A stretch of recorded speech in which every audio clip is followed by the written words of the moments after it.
कणासुर block 5 number zone समस्त sarpanch x sarpanch नोमिन एवं जिला परिषद प्रतिनिधित्व करता ब्लॉक सभापति एवं समस्त 11टी पंचायतर कर्मकर्ता मानक नहीं आज बैठक आयोजन कर बैठक आयोजन कर मुख्य कारण थिला आम सोशल मीडिया रे शुणा पाइलु जे आमर जे नेता दुख दरिद्र बंधु उमा सामंतराय तांको ब्रह्मगिरी निर्वाचन मंडली छड़ा जाउची एवं ब्रह्मगिरी जे थिले पूर्वतन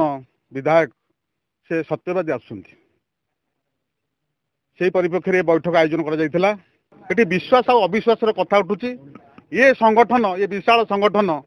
जे ये संगठन प्रति माने घातकार करछंती असंतुष्ट करछंती बीजेपी की सहयोग करछंती ये संगठन केमिति तांको विश्वास को नब आमे विश्वास करि पारु नाहु तेणु ये निष्पत्ति ठीक है नहीं ये निष्पत्तिर परिवर्तन करा जाऊ आमे माननीय मुख्यमंत्री एवं जे अछंती हमर 5T सचिव तांको ए मीडिया माध्यम रे आमे अवगत कराउछु जे निष्पत्ति की परिवर्तन करा जाऊ टोटाल सत्यवादी जे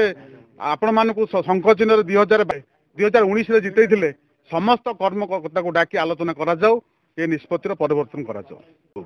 गणतंत्र एमिति एक शासन जो थे लोक द्वारा एवं लोक सहित रही योजना कर democracy the form of government for the people by the people end of the people जिते प्रकार शासन अच्छी से गणतंत्र हूँ श्रेष्ठ प्रथम राजतंत्र थिला तापर मोनार्की भी अच्छी कि सबुठ श्रेष्ठ है गणतंत्र लोक लोक निजर प्रतिनिधि की स्वेच्छा चयन करती एवं प्रतिनिधि लोक सुख दुख साथी हो रुहे जहाँ प्रति क्षेत्र में देखा जाए लोक आशा एवं भरोसा को नहीं नेता रुहंती एवं लोक द्वारा से निर्वाचित होती तेणु दीर्घ दिन है जेहेतु विधायक महोदय स्वाधीन भाव में जीति एवं प्रथम थर पर विजु जनता दलर प्रार्थी जीतु नथिबा बेले से विजु जनता दल प्रार्थी हिसाब से जीति एटी गोटे इतिहास सृष्टि करते सत्यवादी निर्वाचन मंडली रे आमर प्रिय विधायक को जो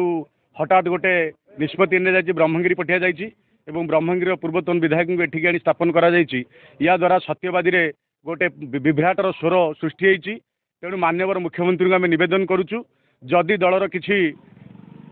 स्वार्थर असुविधा आसूची तेणु से नहीं आज बदली प्रक्रिया करिसेंती तेणु आम तो यहाँ एत सहजरे ग्रहण करूँ आम माननीय प्रिय मुख्यमंत्री को निवेदन करुचु आम विधायक को आम पाखे स्थापन करूँ नाई जदि सेटा न हो पारुची तेणु जो विधायक एठिक आसीचंती तृणमूल स्तर में जो मैंने दीर्घ 15 वर्ष धरी विजु जनता दल में काम करछंती सेमाने किभली भाव में लोक पाखे पहुंची पारे से न्याय्य दाबी तांकु दिया जाऊ एतिकी मु एठु निवेदन करुची माननीय मुख्यमंत्री के। दिनलिपि लाइव को एबे ही लाइक शेयर सब्सक्राइब करंतु।